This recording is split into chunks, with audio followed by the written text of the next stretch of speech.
In East Brayton, police patrols often blurred the line between protection and intimidation. When two officers stormed 13-year-old Amira Jackson's yard, they saw only a powerless black girl and her German shepherd. Their aggression quickly escalated. Shouts turned to threats. Then a single shot rang out, leaving Shadow dead on the grass. But with one trembling phone call, Amira sets something unstoppable in motion. The cops have no idea her father is the mayor, nor that his arrival will turn their reckless act into a citywide outcry. Justice demands to be heard. Before we go any further, comment where in the world you are watching from and make sure to subscribe, because tomorrow's story is one you don't want to miss. The summer sun hung low in the sky, painting East Brayton's streets in warm golden light. 13-year-old Amira Jackson stood in her front yard, her braids swaying as she tossed a bright red ball for Shadow. The German shepherd's tail wagged with excitement as he chased after it, his paws thumping against the freshly cut grass. "Good boy, Shadow!" Amira called out, her voice filled with love. Shadow bounded back, dropping the ball at her feet and looking up with devoted brown eyes.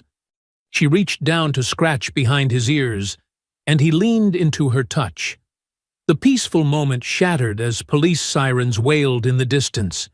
Shadow's ears perked up, but he stayed close to Amira, who didn't think much of it at first. This was normal in East Brayton. Police cars often patrolled their historically black neighborhood, but this time was different. Two police cruisers screeched to a halt in front of their house, tires squealing against the pavement.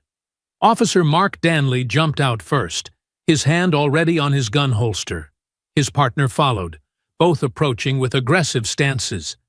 "Get that dog under control!" Danley shouted, his face twisted with unnecessary anger. "Now!" Amira's heart started racing. Shadow wasn't doing anything wrong. He was just standing beside her, confused by the sudden commotion. "He's not doing anything," she said, her voice shaking. "We're just playing fetch." "I said control that animal." Danley took 3 quick steps forward, drawing his weapon. Shadow moved slightly in front of Amira, not aggressive but protective, sensing her fear. Mrs. Thompson, their elderly neighbor, stepped onto her porch. "What's going on here?" she called out, her phone already recording.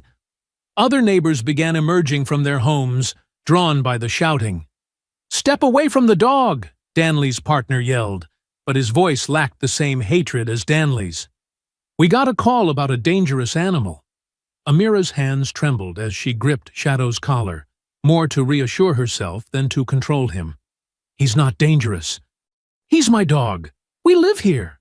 She could feel Shadow's steady heartbeat against her leg, his presence usually comforting, but now filling her with dread as she watched Danley's finger tighten on the trigger. "Please," she begged, tears forming in her eyes.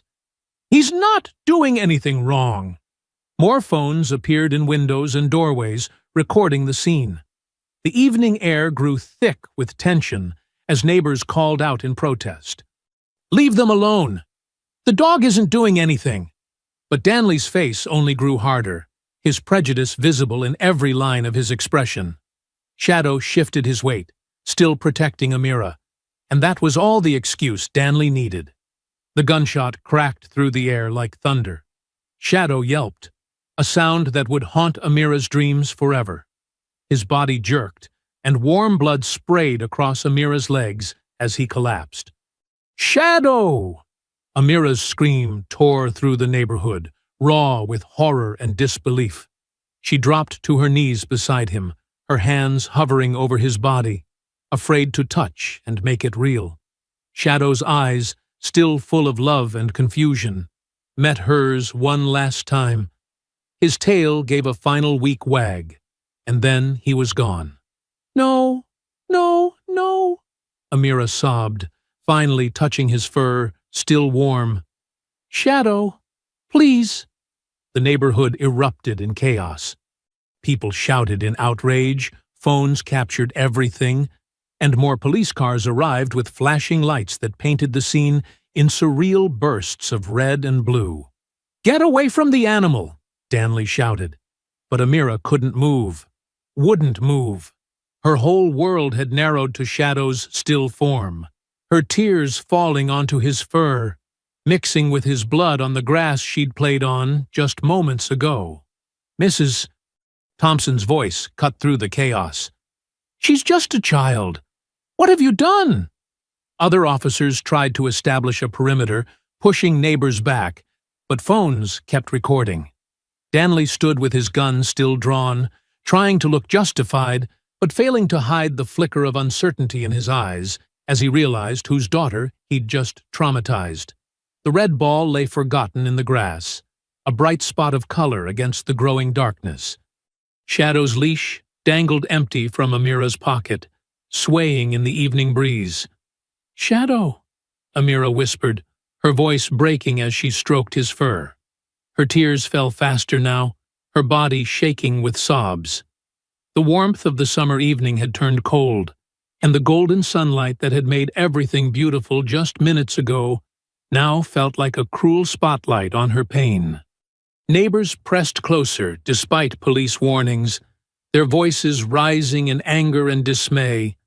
But for Amira, the world had gone silent except for her own heartbeat and the absence of shadows. She stayed there, kneeling in the grass, her hands buried in her best friend's fur, as the last moments of their peaceful evening turned into a nightmare that would change everything. The officers grabbed Amira's arms, yanking her away from Shadow's lifeless body. Their grip was harsh and uncaring as they pulled her backward across the grass, leaving dark streaks where her shoes dragged through Shadow's blood. "Let me go!" Amira screamed, twisting against their hold. "Shadow! Please, I need to stay with him."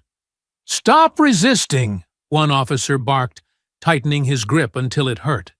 "You need to calm down right now." But Amira couldn't calm down. Her whole body shook with sobs as they forced her arms behind her back. Through tear-blurred eyes, she could still see Shadow lying motionless in the grass, his fur matted with blood. The sight made her struggle harder. "She's just a child," Mrs. Thompson shouted from behind the line of officers keeping neighbors at bay. "You're hurting her." All around them, phones recorded every moment. Angry voices called out from porches and sidewalks, but the police ignored them, forming a barrier between the crowd and where they held Amira. Officer Danley stood back, his face a mask of false authority as he barked orders at the growing crowd. "Everyone needs to disperse. This is an official police matter." The words made Amira's stomach turn. They'd killed Shadow, and now they were acting like she was the problem. Her arms ached where the officers gripped them, but she managed to twist her right hand just enough to reach toward her pocket. "Stop moving," the officer holding her right arm commanded, but Amira had already grabbed her phone. Her fingers, slick with Shadow's blood and her own tears, fumbled with the screen as she hit her father's speed dial. The phone clicked on speaker just as an officer tried to snatch it away. Amira screamed into it, her voice raw with desperation. "Daddy, help me! They killed Shadow! The police shot him! They're hurting me!" "Amira?" Her father's voice crackled through the speaker, sharp with concern. "What's happening? Where are you? Give me that phone!" An officer reached for it, but Amira jerked away, crying harder. "We're at home! Officer Danley shot Shadow. He wasn't doing anything wrong. They're grabbing me and won't let me go." Her words tumbled out between sobs. "There's so much blood, Daddy. Shadow's dead." In the background, she could hear her father shouting orders, his voice tight with controlled fury. "I'm sending security right now. Keep your phone on. I'm coming, baby." "Don't let them take your phone." The officers' grips loosened slightly at the mention of security, but they didn't let go. Uncertainty flickered across their faces as they looked at each other, then at Officer Danley, who had gone pale. Within minutes, black SUVs with city government plates squealed to a halt in front of the house. Professional security teams in suits poured out, followed by news vans and camera crews who had been monitoring the mayor's security channel. "Step back from the girl!" the head of security commanded, his voice carrying authority that made the officers hesitate. "Mayor's daughter! Stand down now!" Cameras swung toward the scene as reporters rushed forward, microphones extended. The evening news helicopter appeared overhead, its spotlight cutting through the growing darkness. What's happening here? Why was force used against a minor? Who gave the order to shoot the dog? The questions came rapid fire as more media arrived. Officer Danley started backing toward his cruiser, but cameras followed his every move. Other officers shifted nervously, their earlier confidence evaporating under the media spotlight. Then another vehicle arrived, the mayor's official car. Elijah Jackson stepped out, his tall frame radiating controlled anger as he strode toward the scene. "I am Mayor Elijah Jackson," he announced, his voice carrying across the now silent yard. "And that is my daughter you're manhandling." The officers holding Amira immediately let go, stepping back as if burned. She stumbled forward, and her father caught her in his arms, pulling her close against his chest. His suit jacket absorbed her tears as she clung to him, her whole body trembling. "Daddy!" she choked out. "They killed him! They killed Shadow!" "I know, baby. I know." He stroked her hair gently, then looked up at the officers with steel in his eyes. Cameras pressed closer, capturing every word as he spoke. "What happened here today is unacceptable. My daughter was playing in her own yard with her dog. There will be consequences." Officer Danley tried to speak up. "Sir, we received a call about a dangerous—" "Save it for the investigation." Mayor Jackson cut him off, his voice sharp enough to make the officer flinch. He turned to face the cameras directly, keeping one arm protectively around Amira. "To everyone watching, I make this promise, not just as a father, but as your mayor. What happened here today will not be swept under the rug. There will be accountability. There will be justice." The police officers retreated to their cruisers, unable to maintain their earlier bravado as cameras followed their every move. Amira stayed pressed against her father's side, his presence finally helping her breathing steady, even as tears continued to fall. Morning sunlight streamed through the kitchen windows, but it brought no warmth to the Jackson household. Amira sat at the breakfast table, pushing scrambled eggs around her plate without eating. The chair where Shadow usually lay at her feet felt painfully empty. Mayor Jackson watched his daughter from across the table, his coffee growing cold in his hands. Dark circles under his eyes revealed a sleepless night spent making calls and dealing with the aftermath. The morning news played quietly on the kitchen TV, showing clips from last night on repeat. "You need to try to eat something, sweetheart," he said gently. Amira set her fork down, her hand trembling slightly. "I keep seeing it happen," she whispered. "Every time I close my eyes, I see Officer Danley pointing his gun at Shadow. He didn't even warn us. Shadow was just standing there." Mayor Jackson reached across the table and took her hand. "I know, baby. What they did was wrong. So wrong." "His collar is still in the grass," Amira said, her voice breaking. "With his tags. I can see it from my window, but I can't go out there yet." "I'll have someone get it for you," her father promised, squeezing her hand. His phone buzzed again. It hadn't stopped since last night, but he ignored it. "The police are lying about what happened," Amira said suddenly, looking up with red-rimmed eyes. "I saw their statement on the news. They're saying Shadow was aggressive, that he lunged at Officer Danley. That's not true. Shadow was just standing beside me. He wasn't even barking." Mayor Jackson's jaw tightened. "I know. That's why I've demanded all body camera and dash cam footage from every officer present. The truth will be in those videos. As if on cue, his phone rang again. This time he checked the screen and answered immediately, putting it on speaker. Chief Hollins, I've been waiting for your call. Mayor Jackson. The police chief's voice was carefully neutral. I'm calling about your request for footage from last night's incident. Don't call it an incident, Amira burst out. Call it what it was, murder. Mayor Jackson held up a hand to quiet her, though pride flickered in his eyes at her fierce words. Go ahead, Chief. There seems to be a technical issue, Chief Hollins continued smoothly. Officer Danley's body camera apparently malfunctioned during the encounter, and the dash cam from the primary responding vehicle, well, the file appears to be corrupted. Corrupted? Mayor Jackson's voice was dangerously quiet. And exactly how did both cameras fail at the exact same moment? These things happen, Mayor. Equipment failures are not uncommon. Don't insult my intelligence, Robert. Mayor Jackson cut him off. I want all footage from every officer on scene. Every angle, every second. Of course, Chief Hollins replied. But I should mention, we've received several complaints about that dog's aggressive behavior in the past. Multiple neighbors have reported feeling threatened. That's a lie, Amira shouted, jumping to her feet. Shadow never hurt anyone. Everyone in the neighborhood loved him. Young lady, Chief Hollins' tone grew stern, I understand you're upset, but the facts show... The facts, Mayor Jackson's voice rose.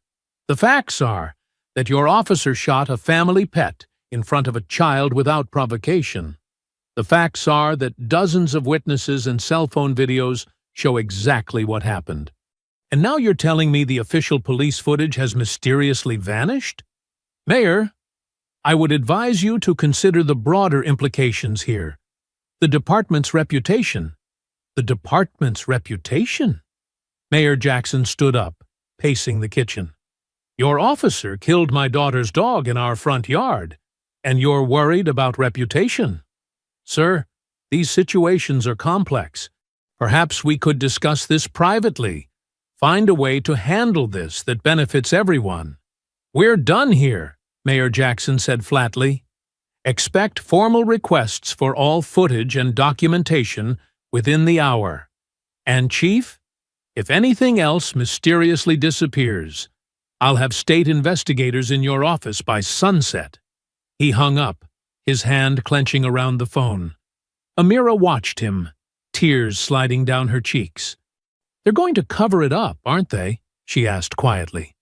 Just like they always do. Mayor Jackson crossed to her side, kneeling down to look her in the eyes. Listen to me, Amira. They're trying to hide the truth, yes. They're going to make excuses and lose evidence and spread lies about Shadow. That's what corrupt people do when they're scared. But why? Amira's voice cracked. Why did they have to kill him? Why are they lying? Because some people abuse their power, he said softly. They think their badge gives them the right to hurt others without consequences. They're used to getting away with it. It's not fair, Amira whispered. No, it's not, her father agreed. He took both her hands in his. But I promise you this. We will not let them bury the truth. We have the videos from the neighbors. We have witnesses. Most importantly, we have you. Your voice, your strength, your truth. And I will not rest until everyone knows what really happened to Shadow. At Brayton Middle School, Amira stood in the crowded cafeteria during lunch period, her voice shaking but determined as she addressed her classmates. Dozens of students gathered around her table, many holding handmade posters with Shadow's picture. The vigil will be tonight at sunset, she explained, handing out small electric candles. We'll meet on the football field. It's not just for Shadow.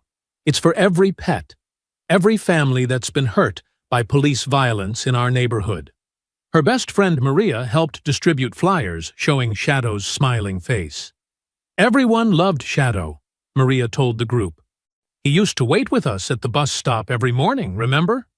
Students nodded, sharing their own memories.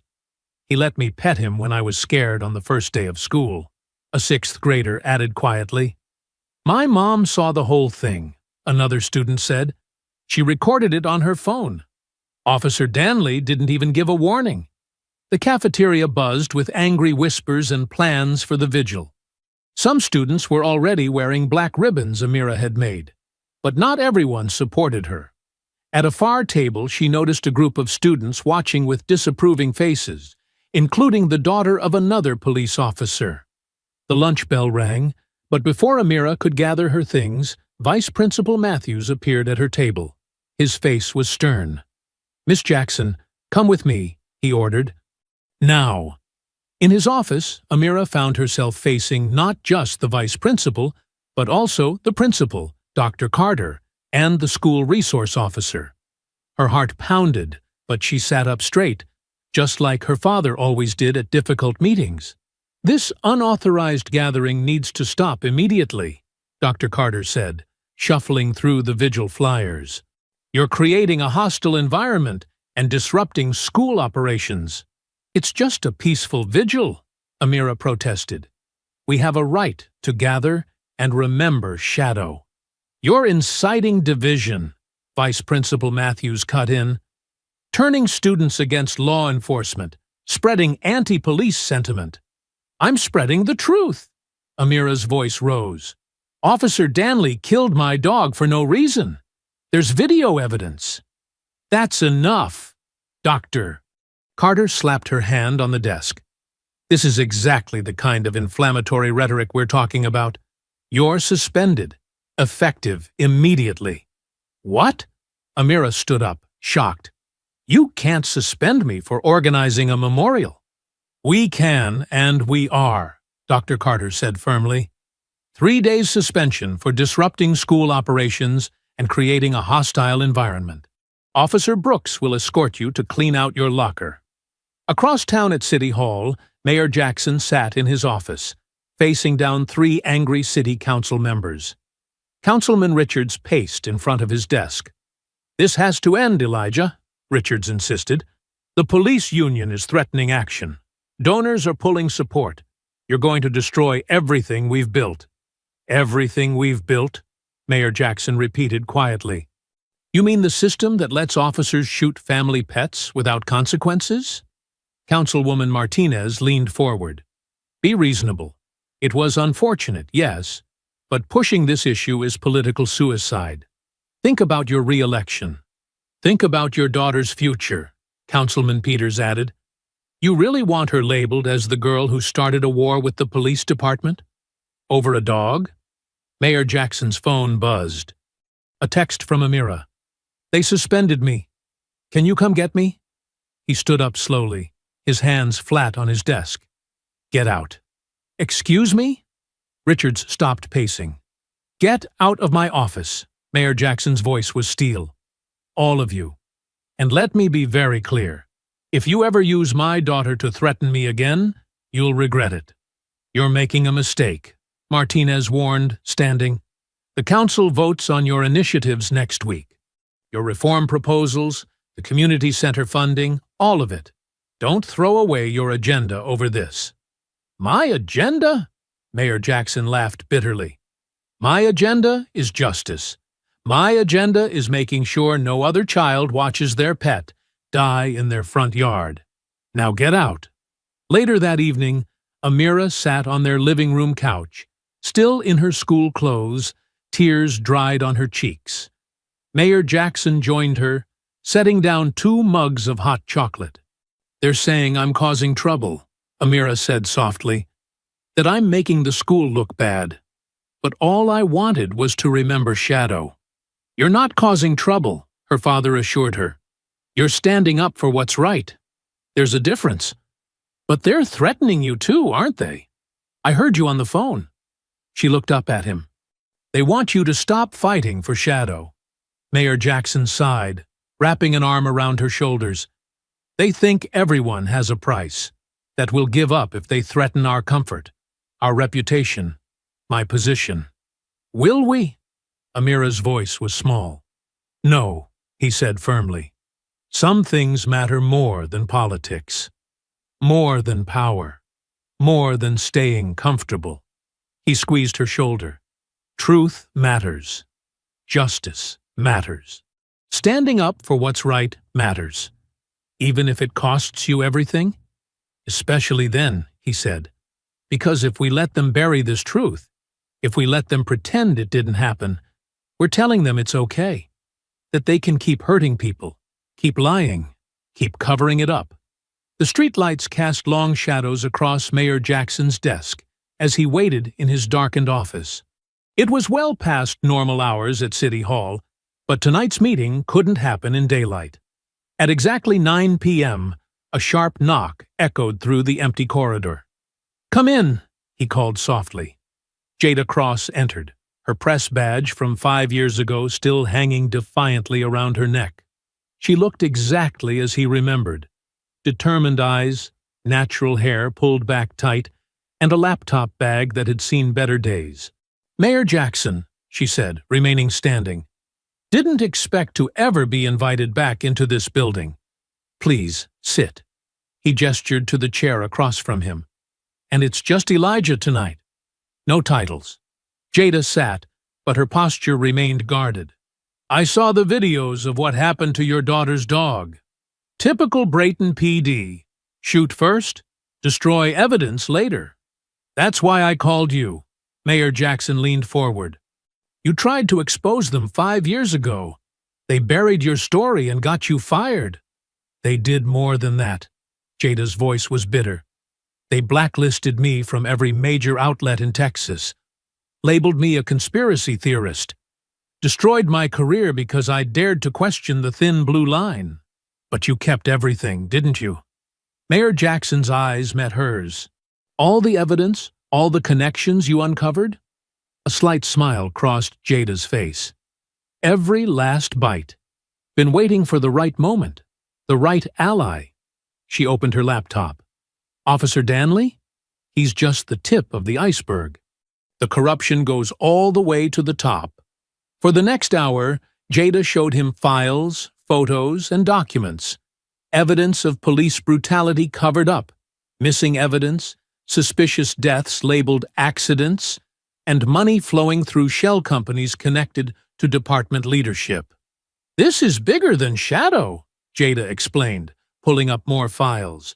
"They've been terrorizing East Brayton for years, but they finally messed up. They hurt the mayor's daughter in broad daylight, with witnesses and videos. They can't bury this one so easily." "I need your help," Mayor Jackson admitted, "but I have to warn you. They'll come after you again. They'll try to discredit you, maybe worse." Jada laughed darkly. "Let them try. I've spent 5 years building an airtight case. This time, I'm ready for them." She closed her laptop. "But we need to be smart, strategic. We need to control the narrative before they do." "My daughter's already working on that." Mayor Jackson smiled slightly. "She wants to start a video blog. Tell her story directly to the public." "Smart girl," Jada nodded approvingly. "The youth listen to their own, but she'll need protection. They'll try to silence her too." "I know." His face darkened. "They already suspended her from school." "Then we work fast." Jada stood, extending her hand. "I'll start digging deeper into Danley's history. You keep the political pressure on, and let your daughter tell her truth.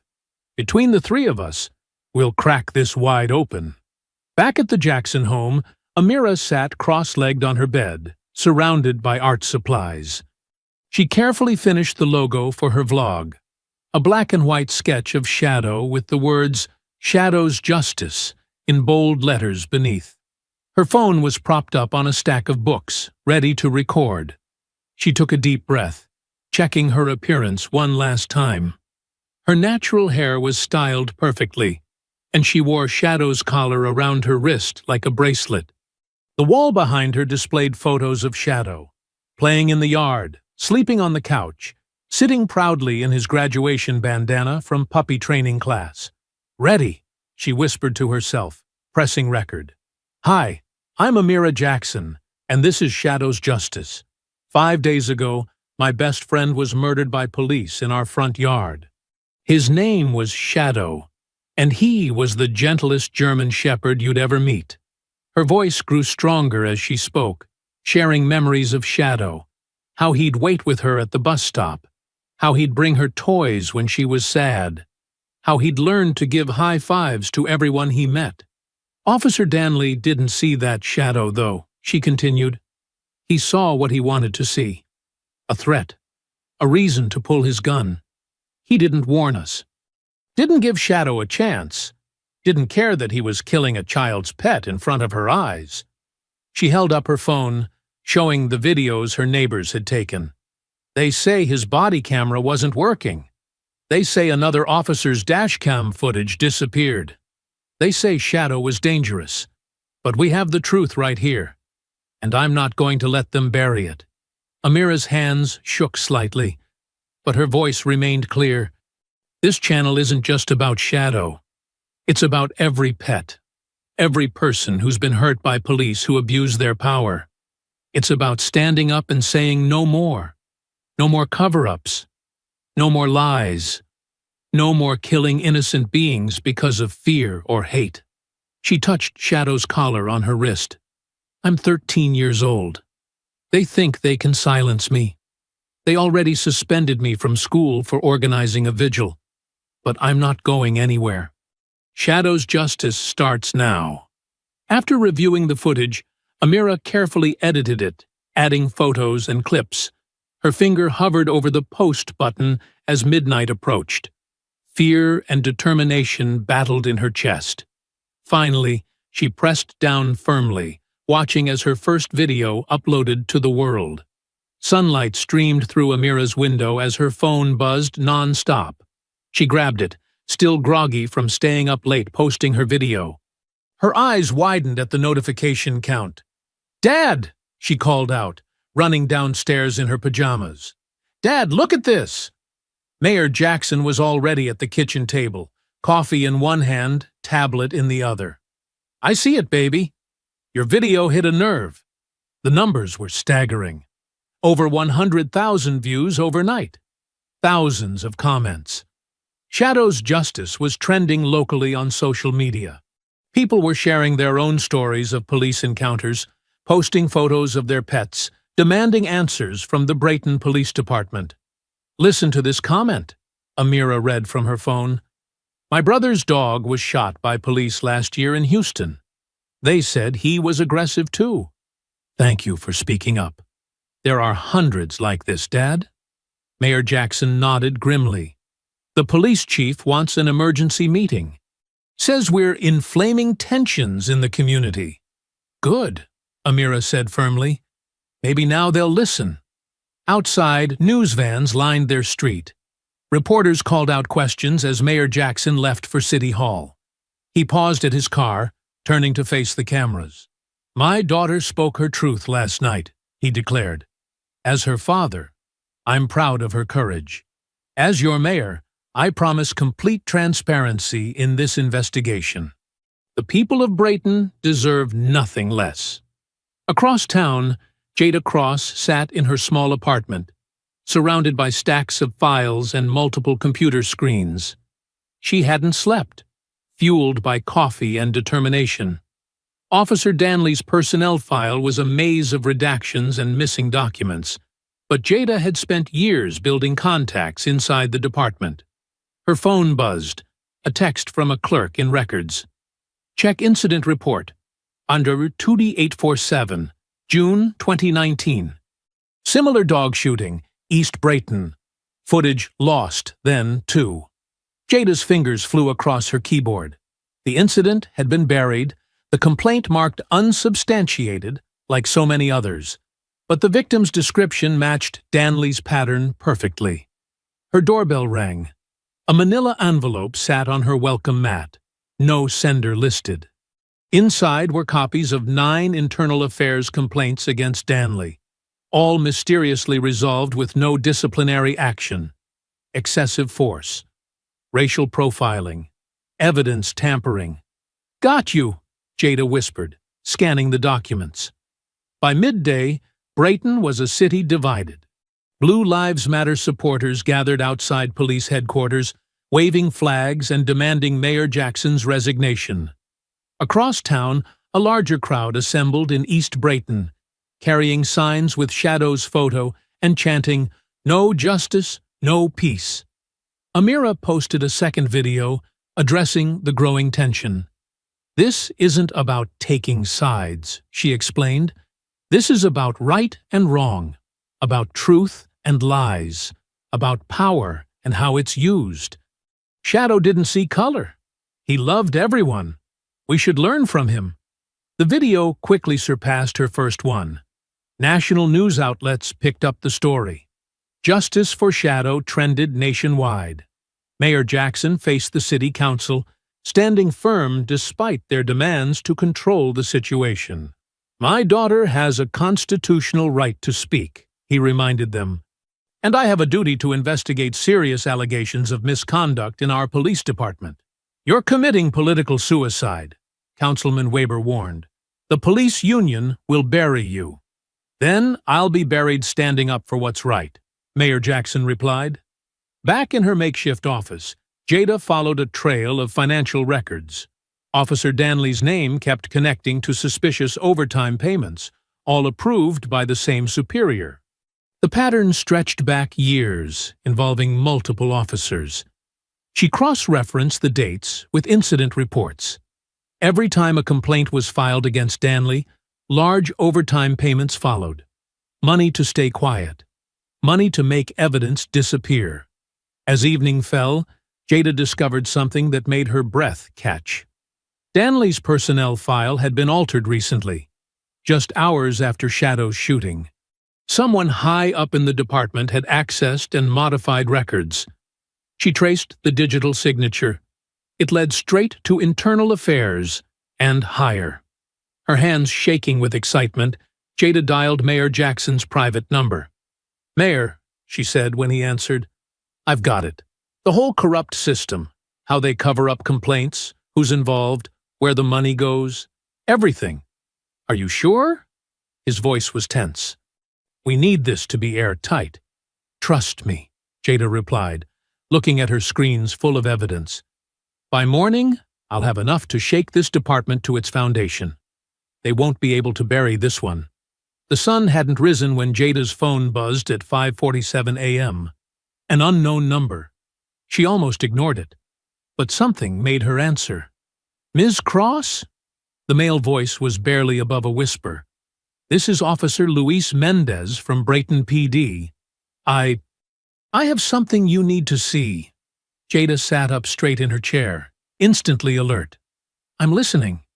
"Not over the phone. Can we meet? Somewhere public but quiet?" His voice trembled slightly. "I've been following your work. The stories about Shadow, they're not telling the truth." "Cooper Park," Jada suggested. "By the East Fountain. 6:30? I'll be there." "Please, come alone." The early morning air was crisp as Jada walked through Cooper Park. Few people were around, just a couple of joggers and an elderly man walking his dog.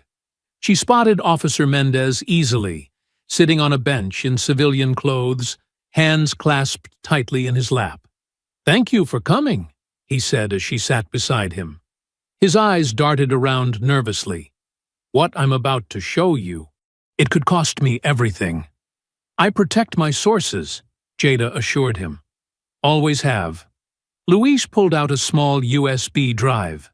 "I keep personal backups of all my body cam footage. Department policy says we're not supposed to, but after seeing things..." He swallowed hard. "I was there that day, Ms. Cross. When Shadow was killed. My camera caught everything." Jada's heart raced as she took the drive. The department claimed all footage was lost. "They lie." Luis's voice hardened. "They've been lying for years. That footage shows exactly what happened. Shadow never attacked anyone. Danley..." He looked down. "Danley was laughing afterward. Said it would teach that uppity family a lesson. Why come forward now?" "Because I can't sleep anymore." Luis rubbed his face. Every night I see that girl's face, hear her screams. I became a cop to help people, not—" He trailed off. There's more on that drive. Conversations in the locker room, meetings where they planned how to cover it up, evidence room footage of them tampering with records. Jada carefully tucked the drive into her jacket pocket. This is incredibly brave of you. I'm not brave. Luis shook his head. I'm terrified. But that girl, Amira, she's braver than all of us. Standing up, telling the truth. Maybe it's time we all did the same. They parted ways carefully, leaving separately. Jada drove straight to her office, hands shaking as she plugged in the drive. The footage was crystal clear. Shadow, wagging his tail. Amira throwing a ball. Then Danley's aggressive approach, gun already drawn. No warning, no threat, just the sudden crack of the shot.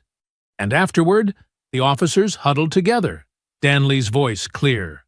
These people need to learn their place. One dead mutt at a time. Jada called Mayor Jackson immediately. Within 20 minutes, he arrived at her office, watching the footage, with tears in his eyes. My baby girl, he whispered. She told the truth. Every word. There's hours more, Jada said. Meetings where they planned the cover-up. Danley bragging about other incidents. The whole corrupt system exposed. Mayor Jackson gripped the edge of her desk. This changes everything. They can't deny this. We need to protect Officer Mendez, Jada insisted. Once this gets out, I'll make some calls. The mayor nodded. Federal witness protection if necessary. He's risking everything to do the right thing. They spent the next hour reviewing more footage, documenting everything. Evidence that would shake the department to its core. Justice for Shadow, for Amira, for every victim of police corruption in Brayton. Across town, Luis Mendez pulled into his driveway, exhausted but somehow lighter. For the first time in weeks, he felt clean. The truth was out. Whatever happened next, he'd done the right thing.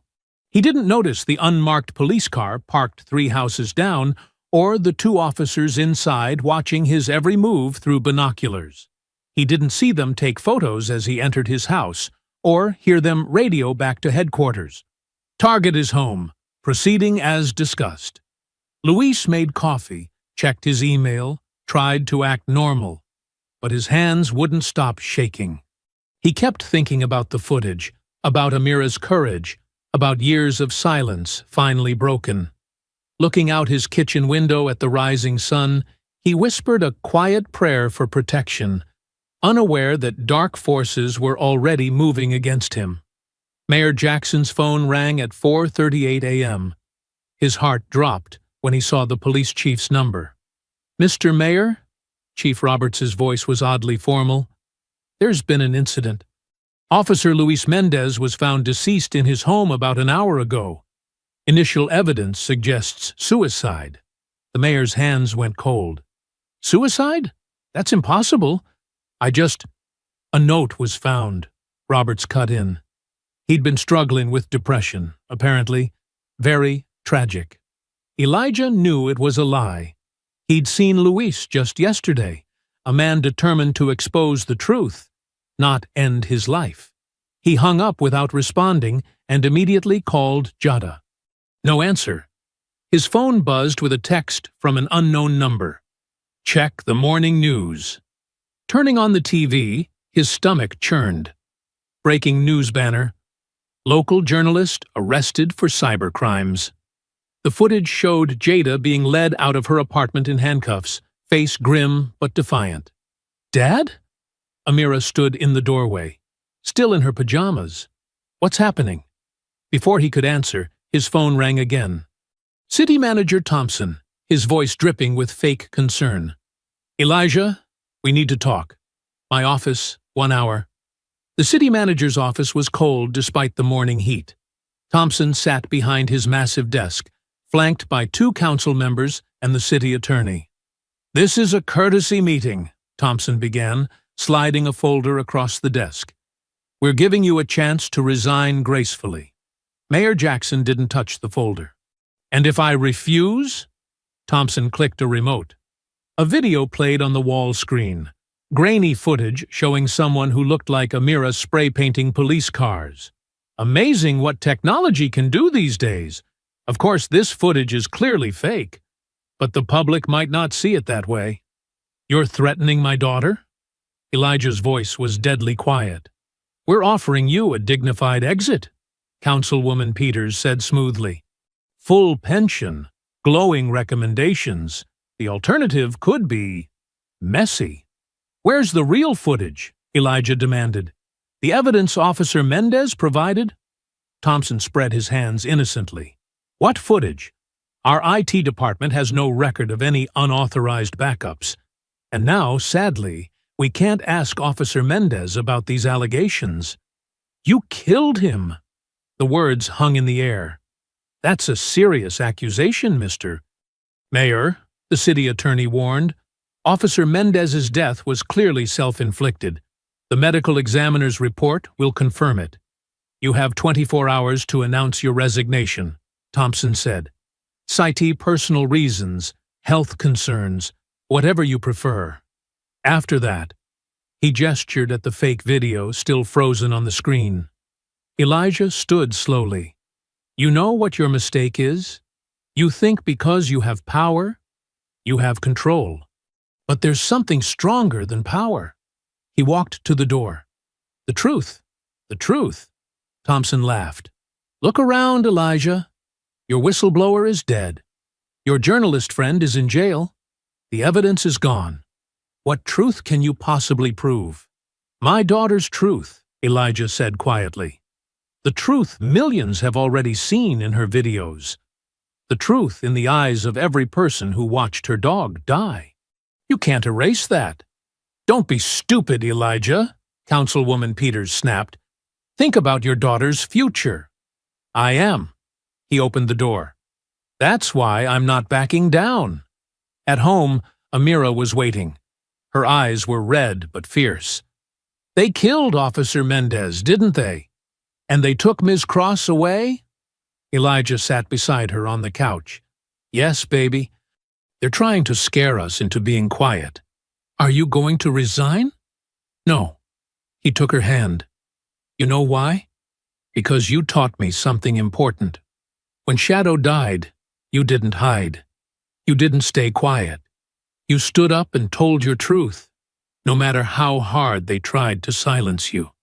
Tears rolled down Amira's cheeks. I'm scared, Dad. For you. For Ms. Cross. For all of us. Being brave doesn't mean not being scared, he said softly. It means doing what's right, even when you're terrified. Officer Mendez was brave. Ms. Cross is brave. And you, my beautiful daughter, are the bravest of all. What do we do now? Elijah pulled her close. We keep fighting. We honor Officer Mendez's sacrifice by making sure the truth he died for comes to light. We get Ms. Cross out of jail. And we show this city that justice can't be buried, no matter how deep they try to dig the hole. Like Shadow, Amira whispered. He always kept fighting, no matter what. Exactly like Shadow. Elijah kissed her forehead. They think killing one man and locking up another will end this. But they don't understand. Every person they try to silence only makes our voices stronger. Outside, news vans were already gathering. Phones were ringing. The storm was building. But in that moment, father and daughter sat together, drawing strength from each other, ready to face whatever came next. The evening sun cast long shadows across the community center wall, where Shadow's mural had stood proud for the past week. Amira stopped dead in her tracks, her phone slipping from nerveless fingers. The beautiful portrait of Shadow, painted by local artists who'd been moved by her story, was now unrecognizable.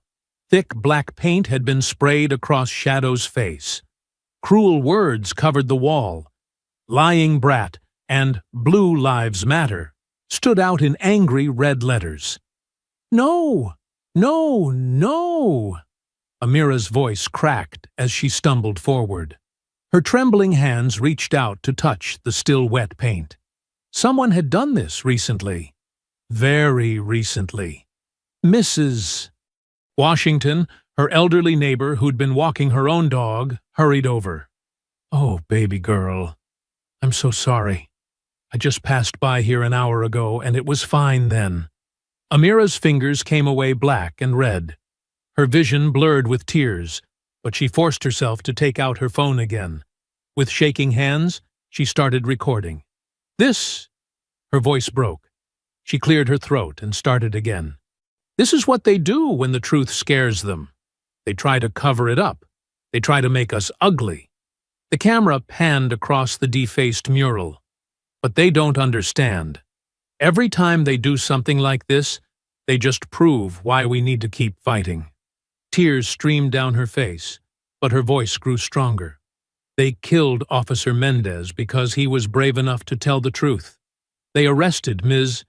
Cross because she wouldn't stay quiet. Now they're trying to erase Shadow again." She turned the camera on herself, not bothering to wipe away her tears. "But just like that day in my front yard, people are watching. People know the truth." Mrs. Washington stepped into frame, putting an arm around Amira's shoulders. Other neighbors began gathering, their faces angry and concerned. "We're not alone," Amira continued, "and we're not afraid. Shadow taught me that love is stronger than fear. Officer Mendez knew that truth is stronger than lies. So go ahead, paint over our words, lock up our allies, try to scare us into silence. But we're still here. We're still standing. And we're not going anywhere." She ended the recording and collapsed into Mrs. Washington's embrace, finally letting herself sob properly. Within minutes, community members were already bringing cleaning supplies, discussing plans to restore the mural, making it even bigger and better. Across town, in a quiet booth at the back of a small diner, Mayor Elijah Jackson sat across from Angela Torres, a federal civil rights attorney known for taking on police corruption cases. "They're escalating," Torres said, reviewing the day's events on her tablet. "Officer Mendez's death, Jada's arrest, the threats against you and Amira. They're desperate. Which means they're dangerous," Elijah added, his coffee growing cold and forgotten. "But also vulnerable," Torres pointed out. "Desperate people make mistakes. The question is, are you ready for what comes next? Because once we file federal charges, there's no going back. They'll come at you with everything they have." Elijah's phone buzzed. A text from Mrs. Washington, with a video link to Amira's latest post about the mural. He watched it silently, his heart swelling with pride and aching with worry.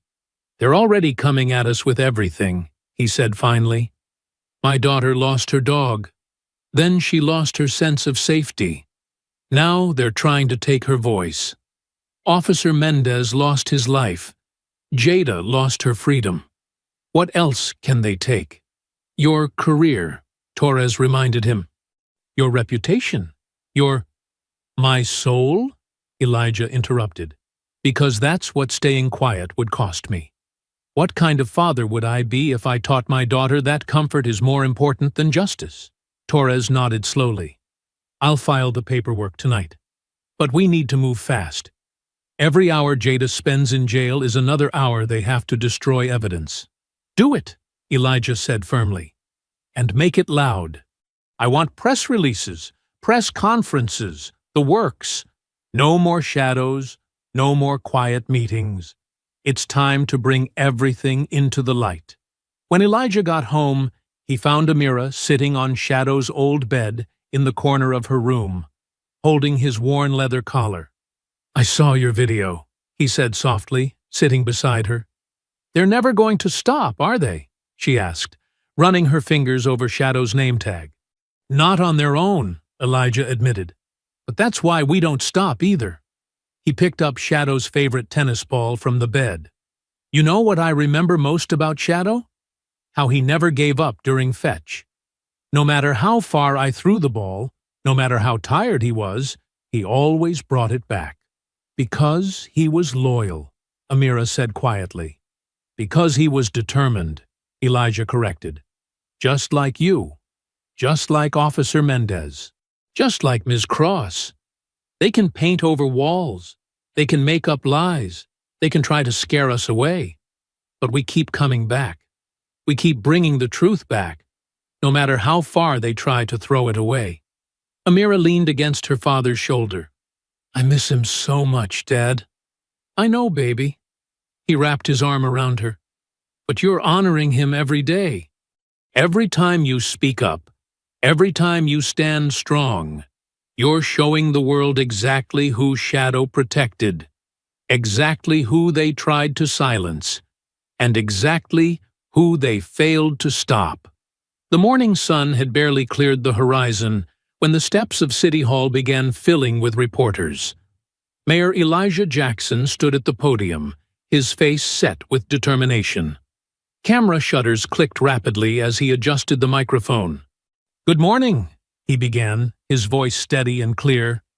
Today, I'm announcing that the United States Department of Justice will be launching a full investigation into the Brayton Police Department, specifically regarding the shooting of Shadow Jackson and the subsequent death of Officer Luis Mendez. Murmurs rippled through the crowd. Elijah held up a thick folder. I have here documented evidence of systematic corruption within our police department, evidence tampering, witness intimidation, false arrests, and now what appears to be a cover-up of a potential murder of a whistleblower officer. In the crowd, Amira watched her father with pride, standing between Mrs. Washington and several other community members who'd come to show support. The arrest of journalist Jada Cross was a desperate attempt to silence the truth, Elijah continued. But that ends today. Ms. Cross has been released, and all charges have been dropped. As if on cue, Jada herself emerged from the courthouse across the street, surrounded by cheering supporters. She walked straight to the crowd of reporters, her head held high. Furthermore, Elijah's voice grew stronger, we've received assistance from Marcus Chen, a digital forensics expert who has successfully recovered the deleted body cam footage from Officer Danley's equipment. The young tech activist stepped forward, laptop in hand. He connected it to the outdoor display screen, and suddenly everyone could see the truth. The recovered footage played clearly. Shadow, wagging his tail, not lunging. Officer Danley, drawing his weapon without provocation. The horrific shot. The aftermath. "Oh, God!" someone in the crowd gasped. Amira closed her eyes, unable to watch. Mrs. Washington squeezed her hand tightly. The footage continued, showing Officer Danley later in the police station, laughing with other officers. "Had to shut that kid up somehow," his voice rang out clearly. "These people need to learn their place." Elijah let the footage speak for itself before continuing. This isn't just about one dog, or one officer, or one family. This is about a system that believes it can operate above the law, that believes it can silence voices of protest through violence and intimidation. Jada made her way to the podium, and Elijah stepped aside to let her speak. Her time in jail had left dark circles under her eyes, but her voice was strong. "For years, I've investigated corruption in Brayton PD," she said. "They took my job, threatened my family, and finally tried to lock me up. But thanks to the incredible public support and the thousands of people who demanded my release, I'm standing here today with proof." She held up a USB drive. "This contains every article I was working on when they fired me, every piece of evidence I've gathered since. And now, thanks to Marcus's recovery of the deleted files, we have the complete picture. It will all be published online by noon today." The crowd erupted in cheers. Reporters shouted questions, but Elijah raised his hands for silence. "Tomorrow at noon, we're holding a public rally right here on these steps," he announced. "We're calling it Shadow's Justice March, because sometimes it takes the death of an innocent to expose the guilt of the powerful." After the press conference, Amira found herself in her father's office with Jada and Marcus. The young tech expert was showing them more recovered footage on his laptop. "They tried to wipe everything," Marcus explained, pushing his glasses up his nose. "But they didn't know about the cloud backup system." Officer Mendez was smart. He created hidden copies before they got to him. "Will it be enough?" Amira asked quietly. Jada nodded firmly. "More than enough. The federal investigators are already going through everything. And tomorrow, at the rally, we're going to make sure everyone knows the truth." "Speaking of the rally," Elijah said, turning to Amira, "they want you to speak, but only if you feel ready." Amira thought about Shadow's mural, about Officer Mendez, about all the people who'd stood up and fought back. "I'm ready," she said. Shadow's voice was silenced. "But mine won't be." That night in her bedroom, Amira sat at her desk working on her speech. Shadow's collar lay beside her notebook, his tags catching the lamplight.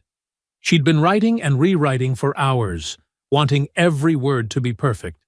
"They thought they could scare us into silence," she practiced aloud. "But they didn't understand that every act of intimidation only made us stronger. Every threat only proved why we needed to speak louder."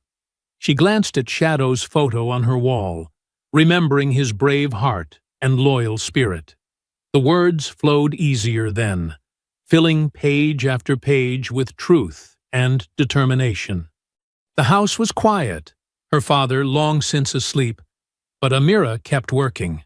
Tomorrow would be more than just a rally. It would be a reckoning, and she would be ready. The summer sun beat down on City Hall Plaza as thousands of people packed the space, shoulder to shoulder. Hand-painted signs bobbed above the crowd. "Justice for Shadow." "End police violence." "Truth can't be killed." The energy was electric, a mix of anger and hope that charged the air. Amira stood backstage with her father, peeking through the curtain at the massive crowd. Her heart pounded against her ribs. "There are so many people," she whispered.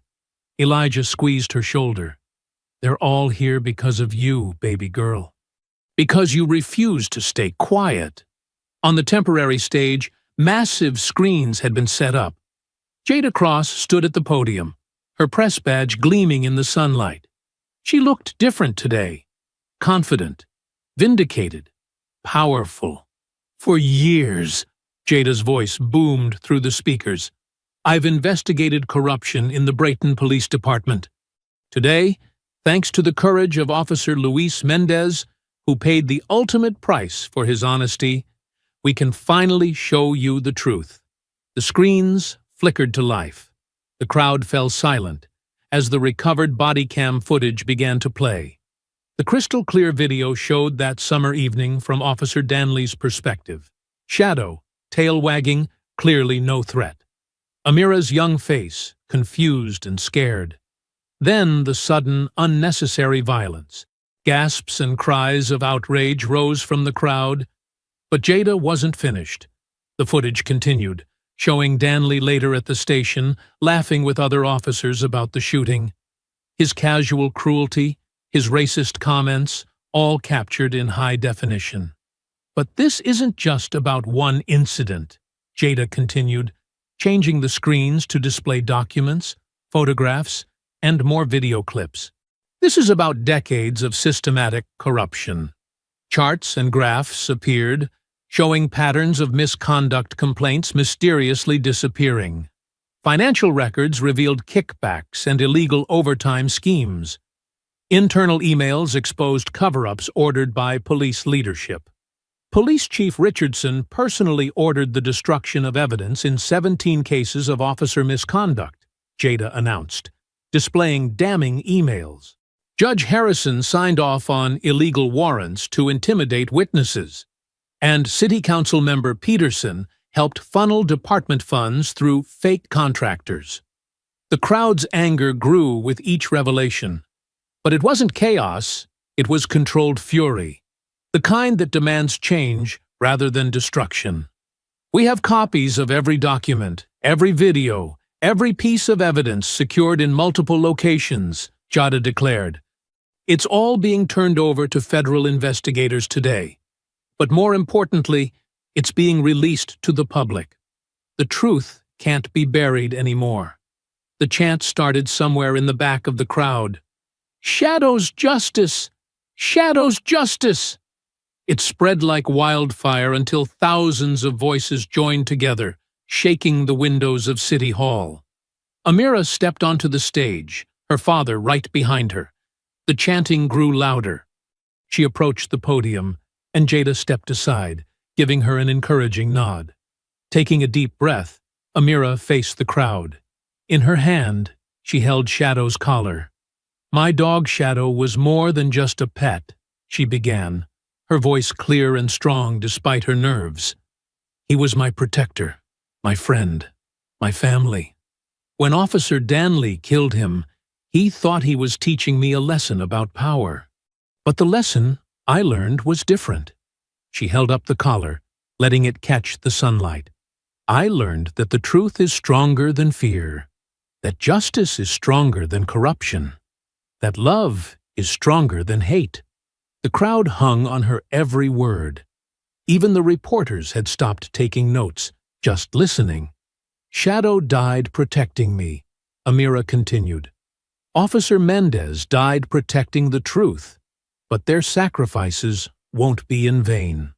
Because today, we're all standing together, protecting each other, demanding change."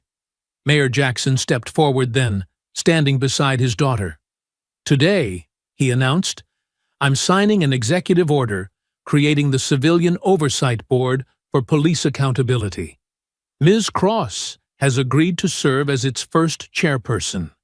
The crowd erupted in cheers. Jada returned to the podium, tears in her eyes, but steel in her voice. "The board will have full investigative powers," she explained. "Body camera footage will be automatically uploaded to secure servers that cannot be tampered with. Complaint investigations will be transparent and public. And most importantly, officers like Danley will never again be allowed to hide behind a badge while abusing their power."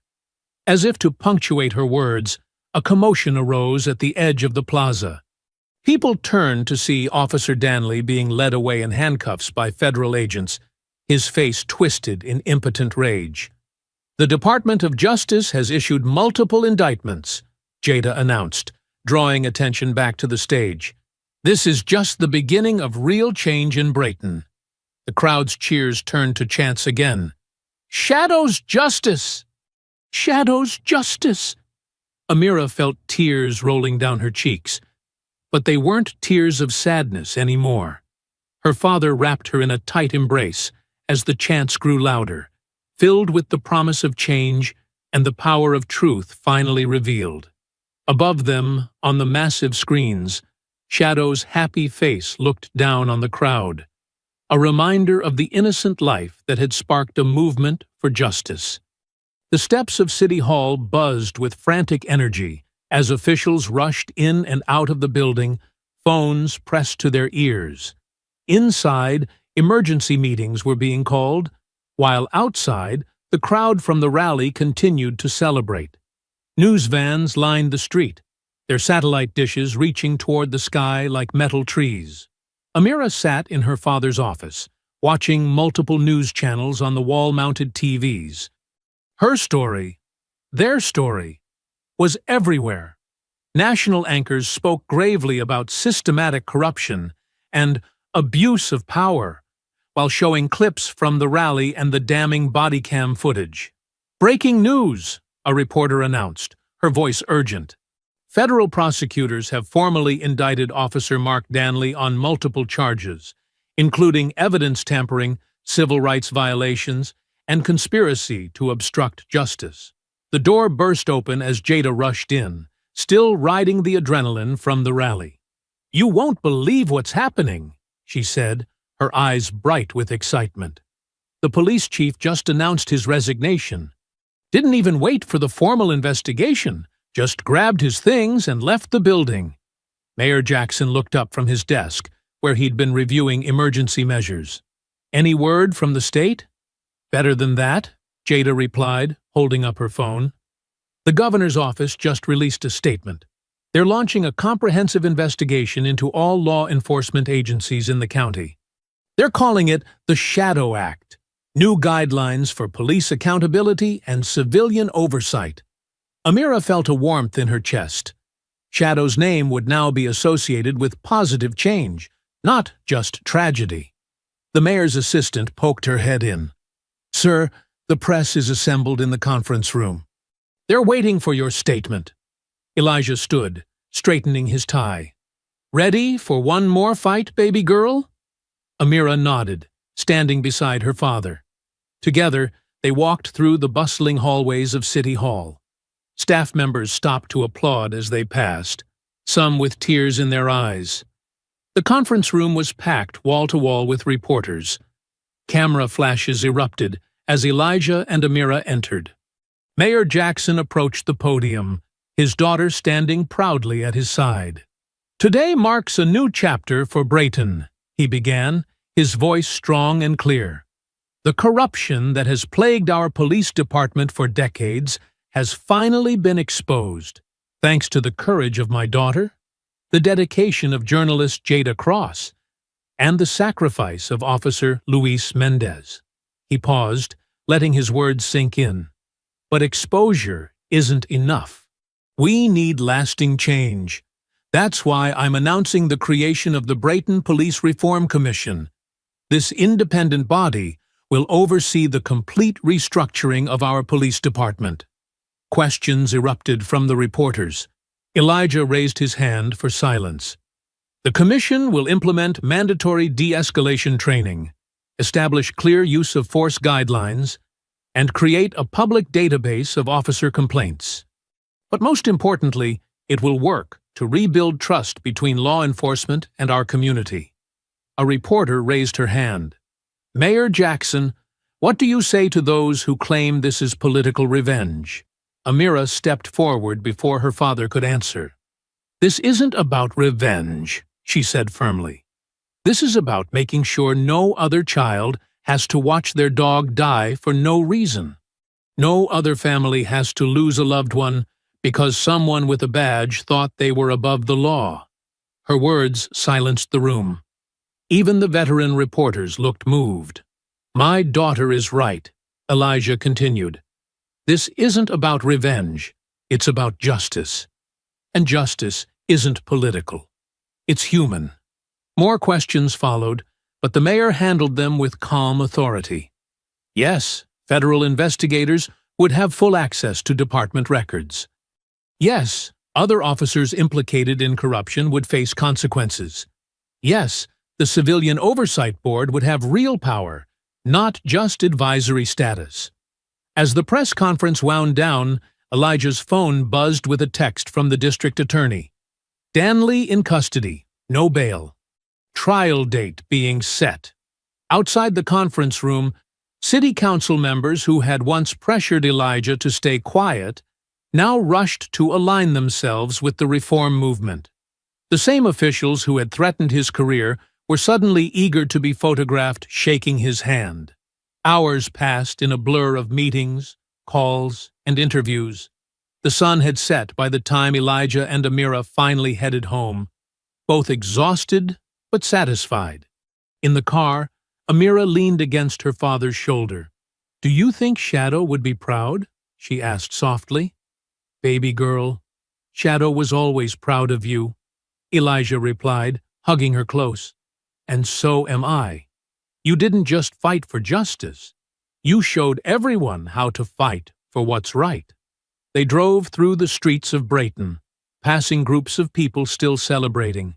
Some held candles, others carried signs from the rally. The city felt different somehow, lighter, as if a heavy weight had finally been lifted. At home, they found delivery food waiting, ordered by Elijah's staff, who knew they'd be too tired to cook. Father and daughter sat together in the kitchen, sharing quiet smiles between bites. "Tomorrow's going to be another busy day," Elijah said, checking his phone. "The Reform Commission needs to be set up, and there's already talk of other cities wanting to adopt our oversight model." Amira nodded, but her mind was already drifting to her own plans. Her vlog had millions of subscribers now, all eager to help fight for justice in their own communities. Shadow's story had become something bigger than she'd ever imagined. 2 weeks passed in a whirlwind of activity and change. The morning sun cast long shadows across the steps of City Hall as crowds gathered for the official launch of the Brayton Civilian Justice Board. Banners fluttered in the breeze, and the atmosphere hummed with optimism. Amira stood beside her father at the podium, wearing a navy blue dress that made her look older than her 13 years. The past weeks had changed her. There was a new confidence in her posture, a quiet strength that came from fighting and winning. Mayor Jackson addressed the assembled crowd, his voice carrying across the plaza. "Today, we take another step toward real change in Brayton. The Civilian Justice Board isn't just another committee. It's a promise to our community that transparency and accountability aren't just words, they're actions." He gestured to the row of chairs behind him, where Jada Cross sat alongside other community leaders. These board members represent every corner of our city. They bring different perspectives, different experiences, but they share one goal: making Brayton better for everyone. Jada stepped forward when called, her press credentials now replaced by an official board badge. "This board has real power," she announced. "We'll review police policies, investigate complaints, and ensure that what happened to Shadow never happens to anyone else's loved one again." The crowd applauded as each board member was introduced. Religious leaders, civil rights attorneys, former law enforcement officers who'd spoken out against corruption, and community activists who'd fought for change for years. Then came Amira's turn. She approached the microphone, her heart beating fast, but her voice steady. "As youth liaison to the board, I'll make sure young people's voices are heard. We're not just the future. We're the present. We see what's happening in our neighborhoods, our schools, our parks. And now we have a way to speak up and be taken seriously." The audience cheered, many holding up phones to record her words. Some wore T-shirts with Shadow's picture. Others carried signs reading, "Shadow's Justice Lives On." After the ceremony, Amira mingled with community members in the City Hall atrium. People shared their stories, thanked her for her courage, and promised to support the board's work. The division that had once split Brayton seemed to be healing. "You've started something special," Jada said, joining her by the refreshment table. "Look around. People who wouldn't even talk to each other a month ago are now working together." Amira nodded, watching as a former police officer chatted with a civil rights activist, sharing ideas for community outreach programs. "It feels different now," she said, "like people aren't afraid anymore." The board's first meeting was scheduled for that afternoon. They gathered in the newly renovated conference room, its walls adorned with artwork from local students depicting themes of justice and unity. Amira sat at the large oval table, taking notes as the board discussed initiatives for rebuilding trust between police and residents. "We need youth programs," she suggested during the discussion. "Not just sports and stuff, but real conversations between kids and officers. Let them see each other as people first." Her idea was met with enthusiasm, and soon they were planning workshops, community events, and regular forums where residents could voice concerns directly to law enforcement leadership. As the meeting concluded, Jada pulled Amira aside. "There's something waiting for you outside," she said with a mysterious smile. A surprise from the community. Curious, Amira followed Jada down to the plaza. A small crowd had gathered, including many familiar faces from the neighborhood. In the center stood Mrs. Thompson, who had recorded the first video of Shadow's shooting, holding something that made Amira's heart skip a beat. In Mrs. Thompson's arms was a German Shepherd puppy, just a few months old, with bright eyes and floppy ears that hadn't quite learned to stand up straight. "We all pitched in," Mrs. Thompson explained, tears in her eyes. "The whole neighborhood. We know he can't replace Shadow, but we thought maybe he could help heal your heart a little." The puppy squirmed eagerly as Amira approached. When Mrs. Thompson placed him in her arms, he immediately tried to lick her face, his tail wagging furiously. "He's already had all his shots and training," someone in the crowd called out. "And the vet says he's got the sweetest temperament." Amira hugged the puppy close, feeling his warm, solid weight against her chest. He reminded her of Shadow as a puppy. The same curious eyes, the same gentle spirit, but he was his own dog, with his own personality waiting to emerge. "What are you going to name him?" Mayor Jackson asked, watching his daughter with pride. Amira didn't hesitate. "Truth," she said firmly, "because that's what Shadow helped us find, and what this little guy will help us keep fighting for." The crowd murmured approvingly as Truth barked, as if agreeing with his new name. He settled comfortably in Amira's arms, already seeming to know he was home. Several days had passed since Truth joined the Jackson family. The morning sun painted the sidewalks of East Brayton in warm golden light, as Amira walked her new companion through familiar streets. Truth trotted beside her, his leash loose and relaxed, already showing the results of his training. "Morning, Amira," called Mrs. Rodriguez from her porch, watering her flowers. "How's our neighborhood's favorite watchdog doing?" "He's learning fast," Amira replied, smiling as Truth sat politely at the fence. "Want to give him a treat? He's practicing his manners." Mrs. Rodriguez produced a dog biscuit from her pocket. Many neighbors now kept them handy for Truth's daily walks. The puppy took it gently, tail wagging. "You're looking strong, girl," Mrs. Rodriguez said softly. "It does my heart good to see you walking these streets again." Amira nodded, understanding the deeper meaning. For weeks after Shadow's death, she'd avoided this route, the memories too painful. Now, with Truth beside her, she was reclaiming her neighborhood one step at a time. Back home in her room, Amira set up her vlogging equipment, the professional microphone and lighting kit that supporters had sent her after Shadow's Justice went viral. Truth settled at her feet, gnawing contentedly on his favorite chew toy. "Hey everyone," she began, her voice clear and confident. "Today's vlog is different. I want to talk about what these past few weeks have taught me about fighting for what's right." She paused, gathering her thoughts. The red recording light blinked steadily. "When Shadow was killed, I felt like my whole world had been destroyed. The police tried to make us feel powerless.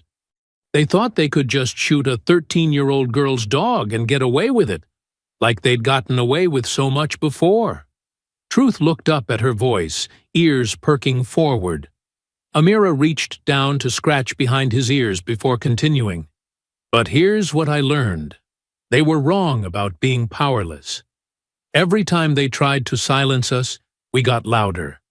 When they erased videos, more people started recording. When they spread lies, we spread truth. And when they threatened us, we stood together." She held up her phone, showing the screen to her camera. "Look at these messages I get every day now. Kids from all over the country telling me how they're starting their own community watch programs, teenagers organizing civilian review boards in their cities, people learning their rights and teaching others." The messages scrolled past, hundreds of them from places she'd never visited, each one sharing a story of inspiration and change.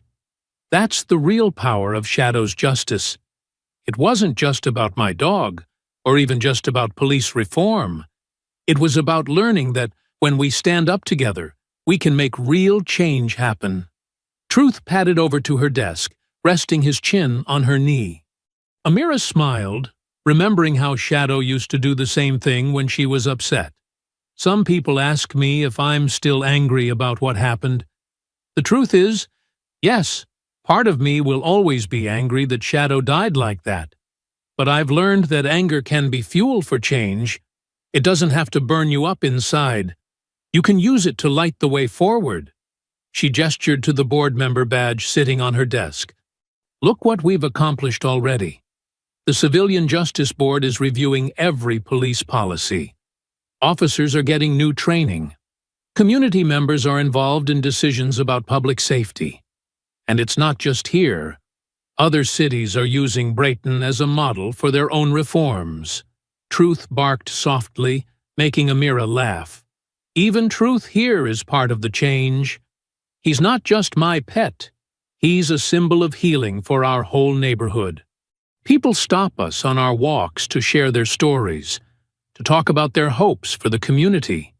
He's helping build bridges, one paw at a time. She leaned forward slightly, her expression serious but hopeful. To everyone watching this who's facing their own battles for justice, don't let anyone tell you you're too young, too inexperienced, or too powerless to make a difference. Your voice matters. Your truth matters. And when you stand up for what's right, you'll find you're never standing alone. Truth had flopped onto his back now, paws waving in the air, completely at ease. Amira couldn't help but smile at his antics. Someone wise told me that justice isn't just about punishing wrong, it's about making things right. That's what we're doing here in Brayton. We're not just looking back at what happened to Shadow. We're looking forward, building something better for everyone. She reached down to rub Truth's belly, her voice growing softer but no less determined. Every morning when I walk Truth through our neighborhood, I see the changes. I see former enemies becoming friends. I see people who used to look away now looking out for each other. I see hope growing where fear used to live. Truth rolled over and sat up, placing his paw on her knee as if emphasizing her words. Amira scratched under his chin, feeling the steady beat of his heart against her hand. So keep fighting your battles, whatever they may be. Keep speaking your truth. Keep believing in justice. Because change is possible. I'm living proof of that. And, together, we can make sure that Shadow's justice continues to grow and spread, making our world a little bit better, one community at a time. I hope you enjoyed that story. Please share it with your friends and subscribe so that you do not miss out on the next one. In the meantime, I have handpicked 2 stories for you that I think you will enjoy. Have a great day.